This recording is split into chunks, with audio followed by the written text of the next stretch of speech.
Welcome to JMR Talks. Today we will discuss about role of ergonomics in workplace. Now many of us who had a chance to look at the cockpit in a plane must have been wondering as if looking at the complex systems, procedures, so many controls, how the pilots what I call are able to what I call maneuver them, ensuring the safety of passengers traveling the plane. This is the place where ergonomics has gone into what I call design of this what I call cockpit to make it what I call more comfortable and what I call less discomfort, so that you can maneuver the what I call plane with the safety of the passengers what I call in view. Now, what is ergonomics actually? Ergonomics is nothing but a science of fitting a workplace to users' needs. For example, look at what I call customer what I call care center, where many of the people what I call sitting and what I call in a chair, say 6 to 8 hours and answering to the what I call queries of the customers. Now, if we can ergonomics, can go into what I call designing into that chair, whereby people, feel what I call comfortable in what I call, in sitting and what I call in sitting for long hours and, answering the queries of the what I call customers. In fact, I personally witnessed, one of my friend's factory, wherein, little bit, what I call, incorporating these ergonomics principles in designing the chairs, improve the productivity of workers, like anything. So why ergonomics is what I call incorporated in workplace design. The purpose is to what I call increase efficiency and productivity of the employees, and at the same time minimizing the what I call discomfort. So ergonomics is something to do with the what I call designing the work environment and the tools to suit the physical and cognitive abilities of the what I call workers or what I call employees. Now why so much work is what I call goes into the purpose is to what I call to increase or improve safety, health, and overall performance of the organization. We all are aware about the Gallup's findings, wherein we said that a strong and vibrant work environment is a place where people love to give their best, and we also said manager plays a what I call key role. But if ergonomics goes into the what I call design of the workplace and the tools, definitely what I call it will lead to what I call job satisfaction among the employees, and they'll be motivated to put their what I call best efforts. Fine. How ergonomics can improve the workplace? Number one, reducing workplace injuries.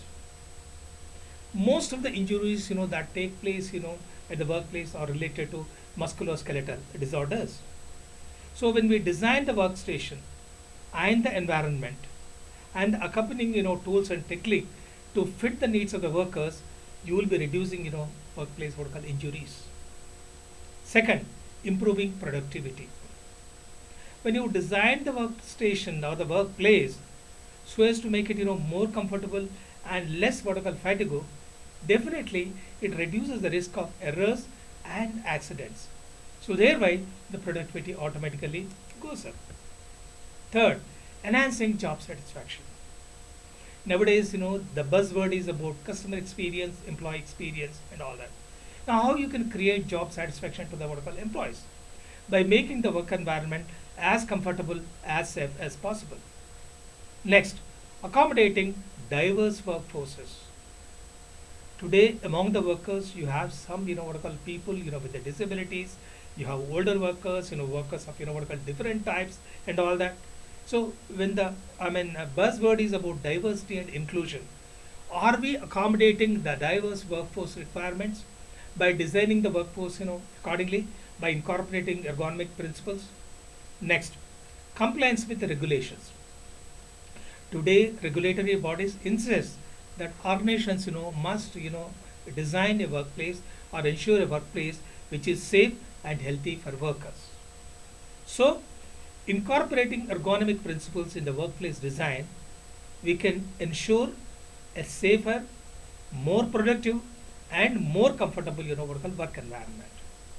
Needless to say, when we take care of, the well-being and the physical needs of the, employees, by incorporating ergonomic principles in the workplace design, workplace process, etc., it will definitely lead to what we call job satisfaction and improved productivity. Fine. What needs to be done to incorporate these ergonomic principles into workplace design? Now let's have a look. Number one, conduct a workplace assessment. Look at the what called current workplace.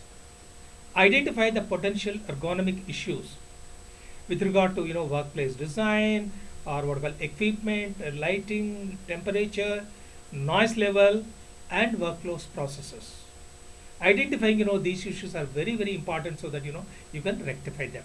Second, design ergonomic workstations.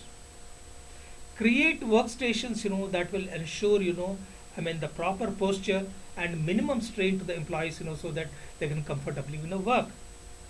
Third, encourage movement and breaks. Nowadays those who are working continuously what I call on the laptops and etc., people have been advising us to move every 1 hour this and this and that. So encourage your employees to move, take breaks. Why we should encourage employees to take breaks or move from their workstation? To combat the negative effects of prolonged sitting. Next, optimize lighting and auditory range. When you optimize the lighting, proper lighting is provided, it reduces eye strain. And when you regulate the auditory range, you will be reducing the noise level, thereby avoiding any possible distractions to the employees from focusing on the work. Next, implement proper equipment. Environment and equipment, both are essential. Can we have ergonomic keyboards, mice, footrest, wrist support, and specialized equipment for the specific job requirements? When you design equipment and environment in accordance with the requirements, you will be ensuring the best and enabling the people to give their best. Next, proper lighting and manual handling. Train the people in techniques of proper lifting and manual handling.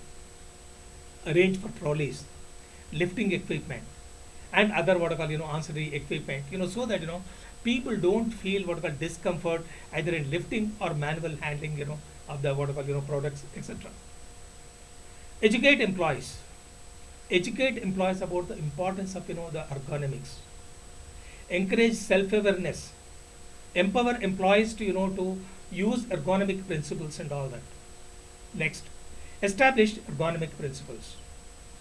Organizations should come up with required policies and procedures for incorporating ergonomic principles into the workplace design, equipment standard, and break schedule. When you incorporate ergonomic principles into the workplace design, equipment standards, and break schedule, it will provide less discomfort and more comfort to the people to put their best. Regularly assess and adjust. Fine, you have incorporated ergonomic principles into the workplace design, etc. But with the current focus being on improvement, you should regularly assess and adjust. See the effectiveness of the ergonomic interventions, and wherever it is required, adjust and make necessary corrections as such. Foster a culture of ergonomics. For this, we need to involve, we need to inform, we need to inspire with the required support by recognizing and rewarding people who really strive for creating a safe and ergonomic work environment. When we succeed in creating a safe ergonomic work environment, definitely it leads to a safer workplace, a productive workplace, and a comfortable work station or work environment for the employees to give their best. Hope the leaders in general and managers in particular pay attention to incorporating this ergonomic principle into workplace design, equipment standards, etc., so that the workers or the employees are enabled to give their best. Thank you.